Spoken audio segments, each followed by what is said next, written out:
어떤 사람이 바닷가를 한가롭게 거닐고 있었습니다. 근데 그 바닷가에서 열심히 꽃게잡이를 하고 있는 어부를 만나게 되었어요.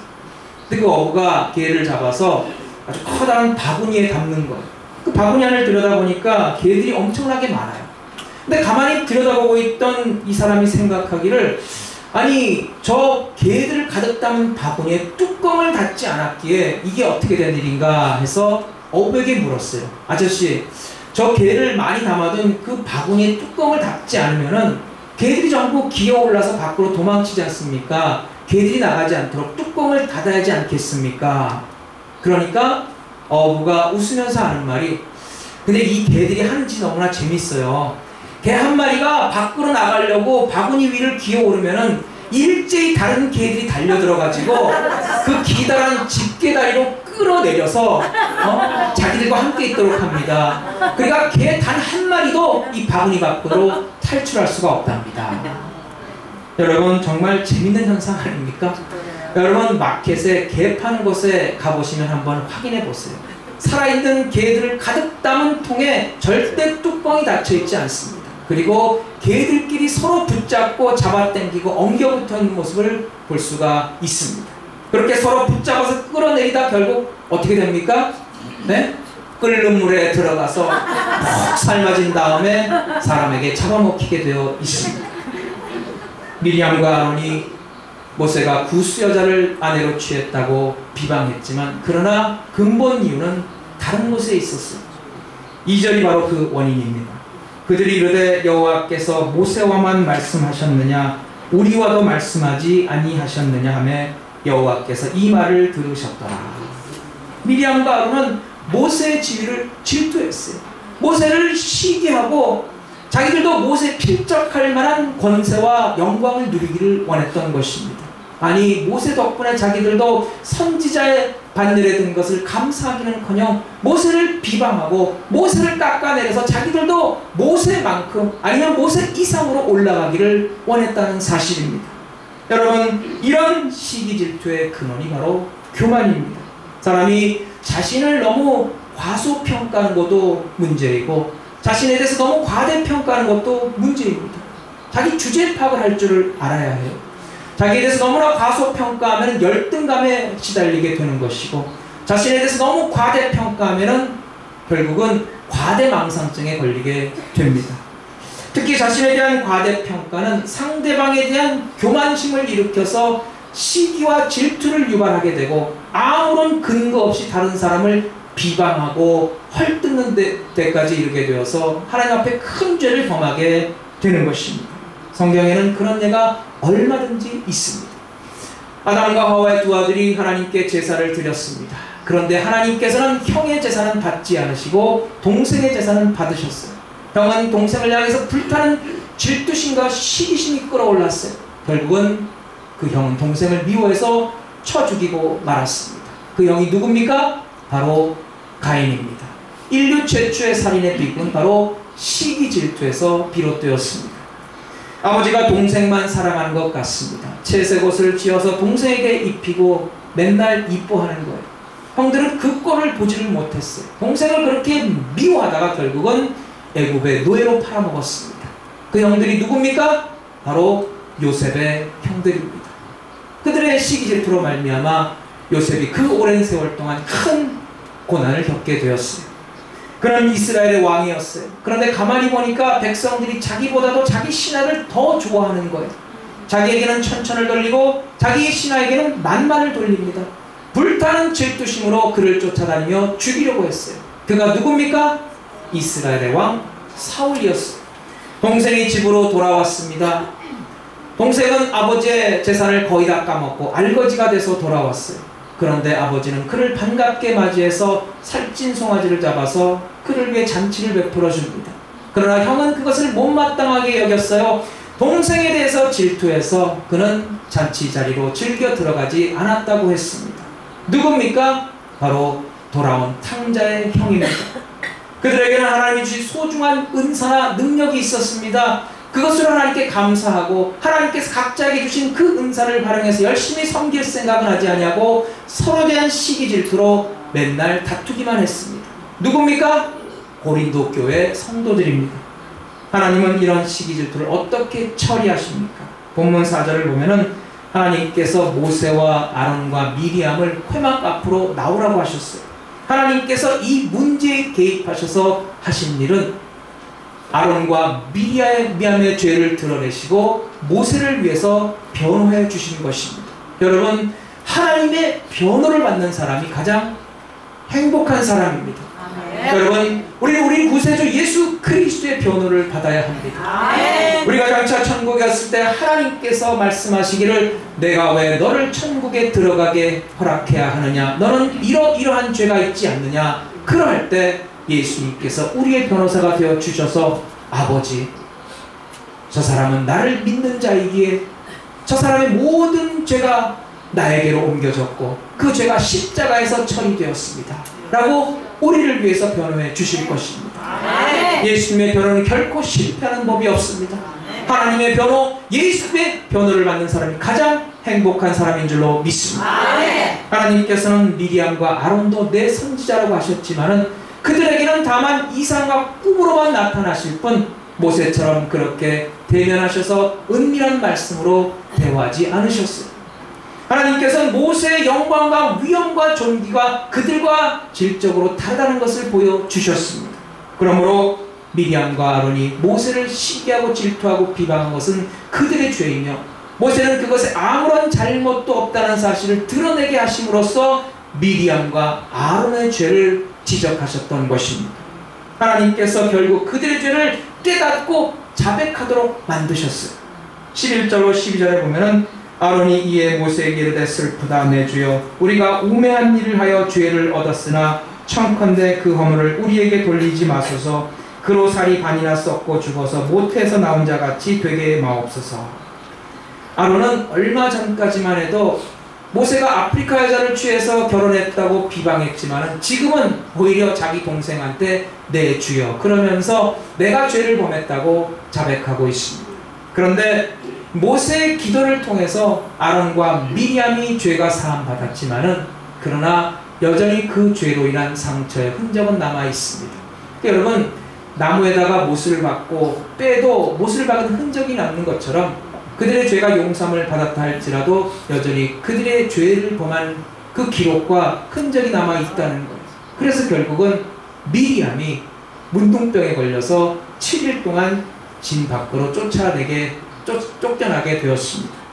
이와 같이 시기 질투는 하나님이 제일 싫어한다는 사실을 명심하고 우리 성도는 결코 시기 질투하지 않는 성도들이 되시기를 바랍니다. 우리가 잘 아는 고전 13장 4절에 보면은 사랑은 오래 참고 사랑은 온유하며 투기하는 자가 되지 아니하며 사랑은 자랑하지 아니하며 교만하지 아니하며. 사랑하는 여러분, 사랑은 질투하는 것이 아닙니다. 누가 나보다 잘하는 사람이 있습니까? 누가 나보다 잘난 사람이 있습니까? 누가 나보다 더 많은 것을 가진 사람이 있습니까? 내가 못한 것을 이루는 사람이 있습니까? 시기 질투하지 말고 그 사람을 축하해주고 칭찬해주고 격려해주고 더불어 기뻐하는 성도들이 되시기를 바랍니다. 두 번째로 시기 질투에 대한 합당한 반응입니다. 시기 질투를 당한 모세는 어떻게 반응했을까요? 3절에 보면은 이 사람 모세는 온유함이 지면의 모든 사람보다 승하더라. 온유함이라는 단어가 영어 성경에 보면은 험블로 되어 있습니다. 겸손하다는 의미입니다. 그러니까 모세는 어려운 환경 가운데서도 겸손함과 온유함으로 모든 일을 대했습니다. 당시에 모세는 백성들이 원망하는 문제를 해결하기 위해서 하나님 앞에 부르짖어 기도하느라고 이미 심신이 지칠 대로 지친 상태였습니다. 거기다가 엎친 데 덮친 격으로 그의 형제들까지 달려들어서 모세를 비방하고 불평하니 모세가 얼마나 화가 났겠습니까? 저 같으면 그렇게 대꾸했을 것 같아요. 형님 그리고 누님, 도대체 왜 이러십니까? 내가 한두 살 먹은 어린애입니까? 내가 지금 이 나이에 내 결혼 문제, 내 가정 문제까지 형님과 누님의 간섭을 받아야 하겠습니까? 그렇게 저는 대들었을 것 같아요. 그러나 모세는 오래 참는 인내심과 온유함과 겸손함으로 모든 문제를 하나님께 맡기고 그들에게 대꾸하지 않았습니다. 오히려 미리암이 그 죄로 말미암아 문둥병이 걸렸을 때 하나님께 그 문둥병이 치료받게 해달라고 간절히 기도했어요. 13절에 보면은 모세가 여호와께 부르짖어 가로되 하나님이여 원컨대 그를 고쳐 주옵소서. 모세는 미리암과 아론이 벌받는 모습을 보고서 거참 고소하다, 나를 그렇게 괴롭히더니 쌤통이다 라는 반응을 보이지 않았어요. 불쌍히 여기고 긍휼히 여기고 그 병에서 고침받도록 하나님께 간절히 기도했다는 사실입니다. 여러분, 우리에게 인내와 온유함이 있다면 우리가 시기 질투를 얼마든지 이겨낼 수가 있습니다. 네. 여러분, 이렇게 생각해 보세요. 어떤 사람이 나를 지금 질투하고 있다면 그것은 내가 지금 잘 되고 있다는 증거입니다. 그렇죠? 네? 나를 시기 질투하고 있는 저 사람보다 내가 더 잘 되고 있고 내 모든 일이 형통하고 있다는 사실을 깨닫고 오히려 그 일을 통해서 하나님께 감사하자는 거예요. 아멘. 나를 시기하고 질투하는 사람은 지금 나보다 훨씬 못하고 지금 괴로움을 겪고 있기 때문에 내가 잘 되고 있는 모습을 보면서 나를 부러워한 나머지 나를 질투하게 되었다는 생각을 하고서 나를 시기 질투하는 사람은 오히려 불쌍하게 여겨주라는 것입니다. 아멘. 성경에서 이와 같이 온유한 마음으로 그 시기 질투 당하는 것을 극복하고 하나님께 영광 돌린 사람들이 너무나 많습니다. 그는 자기 아버지의 뒤를 이어서 왕이 될 수가 있었습니다. 그에게는 친구가 있었어요. 오히려 그는 정적이 되는 사람입니다. 그런데 그는 그의 친구를 자기 생명처럼 귀하게 여겼어요. 아버지가 그를 죽이려고 쫓아다닐 때 그는 먼저 가서 자기 친구에게 말해서 자기 친구를 지켜주고 끝까지 보호해 주었습니다. 그가 누굽니까? 사울의 아들 다윗의 친구 요나단입니다. 요나단은 다윗을 자기 생명처럼 사랑해서 정적이 될 수 있음에도 불구하고 그를 지켜주고 그를 세워주고 그를 끝까지 보호해 주었습니다. 그는 지금 감옥에 갇혀 있습니다. 그를 미워하는 사람도 많고 그를 시기하는 사람도 많이 있습니다. 그가 감옥에 갇혔을 때 이때다 하고 내가 한번 공을 세워보자, 내가 한번 명성을 날려보자 하고 시기심과 다툼으로 열심히 일을 하겠다고 나서는 사람들이 많았어요. 그 소식을 그가 감옥에서 듣게 됩니다. 그러나 그것에 대해서 그는 불쾌하게 생각하지 아니하고 오히려 이렇게 고백합니다. 빌립보서 1장 18절 그러면 무엇이뇨 외모로 하나 참으로 하나 무슨 방도로 하든지 전파되는 것은 그리스도니 이로써 내가 기뻐하고 또한 기뻐하리라. 누구였습니까? 사도 바울이었어요. 이처럼 힘든 환경에 있을지라도 시기 질투하지 말고 서로를 온유와 긍휼한 마음으로 품어주고 아끼는 성도들이 되시기를 바랍니다. 아멘. 모세는 참으로 온유한 사람이었어요. 신명기 18장 15절에 보면은 모세는 예수님을 자기와 같은 선지자라고 비유하고 있습니다. 내 하나님 여호와께서 너희 중 내 형제 중에서 나와 같은 선지자 하나를 너를 위하여 일으키시리니 너희는 그를 들을지니라. 그래서 모세는 예수 그리스도를 예표하는 인물입니다. 그래서 모세를 비방하는 것은 결국 예수님을 시기하고 비방하는 것과 같습니다. 그렇기 때문에 결코 그 죄를 하나님은 가볍게 다루지 않으신다는 것입니다. 예수님이 이 세상에서 공생애를 사실 때 사두개인들, 바리새인들 그리고 대제사장들 많은 권력자들의 그 시기와 질투를 받게 되었어요. 예수님이 하시는 것에 사사건건 시비를 걸었어요. 예수님께서 안식일에 병자를 고치는 것 등 여러 가지 일을 트집 잡아서 예수님을 정죄하고 예수님을 십자가에 못 박았던 것입니다. 그래서 인류의 구세주 하나님의 아들 예수 그리스도를 십자가에 못 박은 인류의 근본제는 바로 그 바탕이 시기와 질투였으며 그 뿌리는 바로 인간의 교만한 마음이라는 사실을 우리는 분명히 알 수가 있습니다. 여러분, 그러므로 우리는 마음을 낮추고 겸손한 영으로 무장하시기를 바랍니다. 아멘. 막스 비어가 쓴 단편 소설 가운데 행복한 위선자라고 하는 이야기가 있습니다. 그 이야기의 주인공의 이름은 헬이라는 사람이에요. 정말 그 이름처럼 지옥 같은 사람입니다. 그래서 그는 아주 얼굴이 험상궂게 생겼고 아주 난폭한 성격의 소유자였어요. 동네 사람들이 그를 다 싫어했어요. 그런데 헬이 한 번은 미열이라고 하는 아리따운 녀석을 만나게 됩니다. 너무나 예쁜 그 여자에게 홀딱 반했어요. 그래서 헬이 미열이에게 청혼을 했어요. 근데 보기 좋게 거절을 당합니다. 아니 세상에 어떤 여자가 그렇게 험상궂게 생기고 난폭한 성격의 소유자를 좋아하겠습니까? 그런데 헬은 낙심하지 않았어요. 포기하지 않았어요. 어떻게 하면 미어리와 결혼할 수 있을까?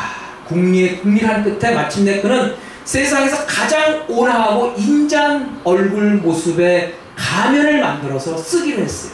그래서 그 가면을 쓰고서 다시 미어리에게 접근해서 그의 눈치가 채지 못하도록 잘 얘기를 하고 그를 친절하게 대해줘서 다시 또 청혼을 했을 때 마침내 그 미어리는 그 사람이 헬이라는 사실을 꿈에도 생각하지 못하고 그 청혼을 받아들였어요. 그 두 사람이 결혼해서 행복하게 살았는데 결혼 생활하면서도 헬은 결코 그의 가면을 벗지 않았어요. 혹시라도 그 가면이 벗겨져서 자기의 그 험상궂은 얼굴이 드러날까봐 노심초사하며 살았어요. 근데 한 번은 그 헬의 친구가 뭐 집들이도 한다 그래서 그 헬 가정으로 방문을 갔는데 이 친구는 헬의 모든 비밀을 알고 있는 사람이에요. 근데 가만히 보니까 헬이 미어리와 너무나도 행복하게 사는 거예요. 헬이 미어리를 너무나도 위해주고 아껴주고 사랑해주는 거예요. 그래서 속으로 생각하기를 아하 이제 헬의 그 험상궂은 얼굴이 더 이상 미어리에게 흉이 되지 않겠구나. 미어리가 그것을 다 받아들일 수 있겠구나 생각하고 이제 진짜 헬의 가면을 벗겨줘서 내가 그 모든 부담감을 다 덜어줘야겠다 생각하고 그 순간 헬의 가면을 싹 벗겼어요. 헬이 얼마나 당황했겠습니까? 그런데 바로 그 순간 정말 놀란 사람은 바로 그 가면을 벗긴 헬의 친구였어요. 그 가면 벗기고 나서 헬의 얼굴이 드러났을 때 그 얼굴은 더 이상의 험상궂은 얼굴이 아니었다는 사실입니다. 미어리를 그렇게 사랑하고 아끼는 순간 그의 얼굴은 그 가면의 인자고 온화한 모습으로 변해가고 있었다는 사실입니다. 여러분 이와 같이 온유와 겸손은 인자함은 얼마든지 실천하고 훈련함으로써 가능한 것입니다. 남을 향해 불타는 시기심과 질투심으로 해코지하고 비방하는 것도 훈련으로 얼마든지 고칠 수가 있습니다. 여러분 비방과 시기를 당해서 원망하다고 생각하는 분은 여러분 모세처럼 인자함과 온유함과 겸손함으로 하나님께 문제를 맡기시고 하나님이 주시는 도움으로 승리를 경험하시기를 바랍니다. 여러분 누가 나를 시기하고 질투한다고 생각한다면 여러분 하나님께 감사하세요. 내가 정말 잘 되고 있구나. 내가 정말 하나님 많은 복을 받고 있구나. 오히려 기뻐하시기를 바랍니다. 그래서 저도 혹시나 누가 저를 시기 질투한다면 저는 하나님께 감사합니다. 정말 기뻐합니다. 사랑하는 여러분 우리 교회 절대로 시기 질투로 인한 어리석은 다툼이 없기를 간절히 바랍니다. 우리 모두 모세와 같은 인자함과 온유함과 겸손함으로 나를 해코지 하는 사람 위해 긍휼히 여기고 불쌍히 여기고 기도하는 사역을 통해서 하나님의 영광을 드러내며 더 크신 복을 받아 누리는 성도가 되시기를 주의 이름으로 축원합니다.